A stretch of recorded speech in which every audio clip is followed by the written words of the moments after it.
Okay, let's look at another example of a sequential design, and then we'll also talk about some other issues related to the sequential design. So I want to design a synchronous sequential circuit that has one input X and one output Z.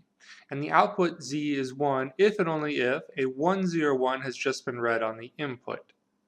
So for example, if my input looks like this, then my output Z is going to be initially 0 because I haven't read in any bits yet. And it's going to stay 0 until I've read in with those last 3 bits that sequence that I want, 1, 0, 1. So I'll have a 1 here, and then I'll have zeros again until I see that sequence 1, 0, 1 again, which will be over here. And then I can overlap the sequence, so I've seen 1, 0, 1, and then the next 2 bits are 0, 1, so I've also seen the same sequence again, and then one more time as well. And then continue on like this. So in general, the first thing that we want to do when designing a sequential circuit, before we even jump into doing our state diagram, is to think about what are the states that we need, what is the information we need to remember, and then actually write these down. So I'm going to have one start state, and this state will also represent when essentially I've read in nothing. And then I'll have another state where I've read in the first bit of my sequence, which is just 1, and then another state where I've read in the first 2 bits of the sequence, 1, 0. And I'm going to design a Mealy finite state machine for the output Z. So now we can start to draw our state diagram. So I'll start off with state A, which is my start state. And if the input is 0, that's not the first bit of my sequence, so I'm going to go ahead and stay in state A. But if it's a 1, then I'm going to transition to my next state, B. From B, if I get a 1, well, I'm just going to stay in 1 because that's the first bit of my sequence.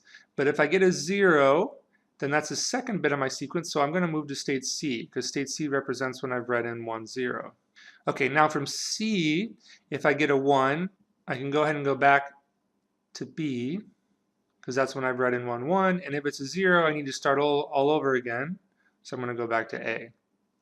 Okay, but now I also need to put in my output. So in this case, I haven't recognized my sequence till I'm in state C, where I've read in 1, 0, and I have an input of 1. If I get that input in state C, then I've recognized my sequence and the output's a 1.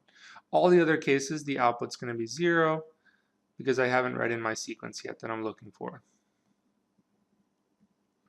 Okay, and so that's my state diagram. Let's go ahead and implement this now. So remember, from the state diagram, I can now write out my next state table, but before I do that, let's do a state assignment, mapping our states to flip-flops. So I have 3 states. I'm going to need at least 2 flip-flops. So I'm only going to use 3 of these 4 combinations, and we'll make a state assignment. We'll pick a random assignment. We'll say this is A, B, and C, while 1, 0 is unused. So our next state table will look something like this. Based on my current state and my input, we can determine what the next state is. And for this, we'll just read it off of our state diagram.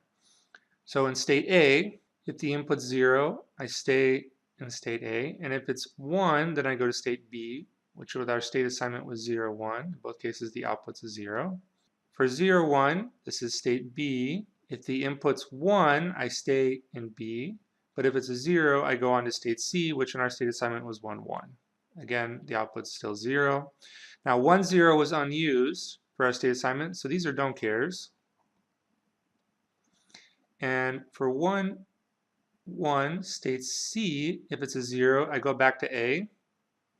And if it's a 1, I go to B, and that's when my output is a 1. Okay, but now I need to determine the flip-flop inputs or the excitation equations, and for these I could use any of the flip-flop types that we've seen. I'm going to go ahead and just use D, flip-flops. This makes it easy to fill in the next state table because the D inputs are simply whatever the next state values are. Then I can determine the Boolean expressions for the flip-flop inputs.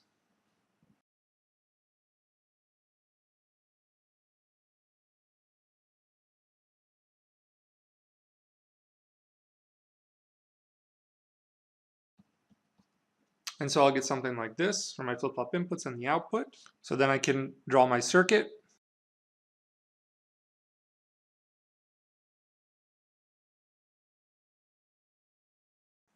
And so my circuit, I get something like this. So let's also look at the behavior of the sequential circuit with a timing diagram.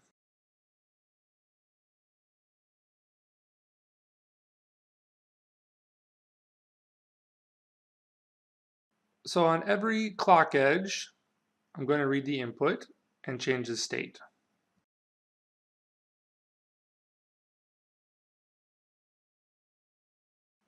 So the sequence that my sequence detector or sequence recognizer that I've built is going to see the input sequence 1, 0, 1, 1, 1, 0, 0, 0.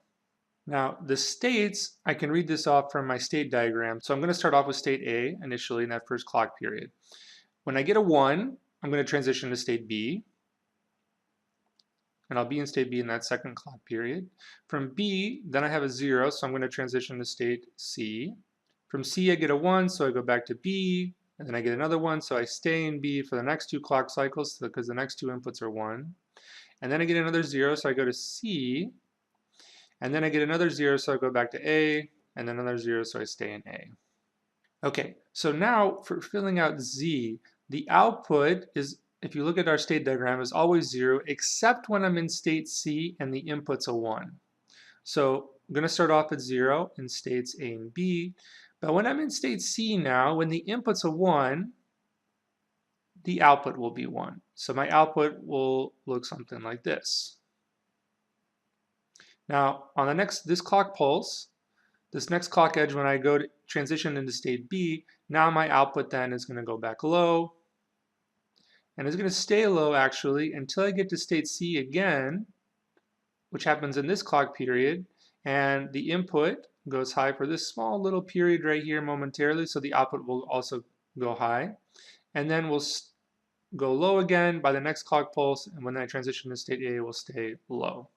Okay, so remember this is a Mealy output, so the output is dependent on both the current state as well as the input X. And although the state changes synchronously on the clock edge, the input doesn't, right? It's changing independent of the clock, and so this is the reason why we see these momentary changes on the output. For the purposes of our sequence detector, we can interpret the output Z, which is supposed to tell us when we've seen the sequence, what the value is Z right before the next clock pulse. So in this case, Z would be, it's a 1 right before the clock pulse, so I have a 1 here. And this is exactly what I want because it tells me that I've seen the sequence 1, 0, 1, and it continues to be 0. Now in this state, I do have the Z output go high momentarily, but if I look at right before the clock pulse, the value that I'm really reading on the input is 0, and that's not my sequence 1, 0, 0. So this looks right too. I should have a 0 there. So for this sequence of bits that I've read, I've only seen the sequence once.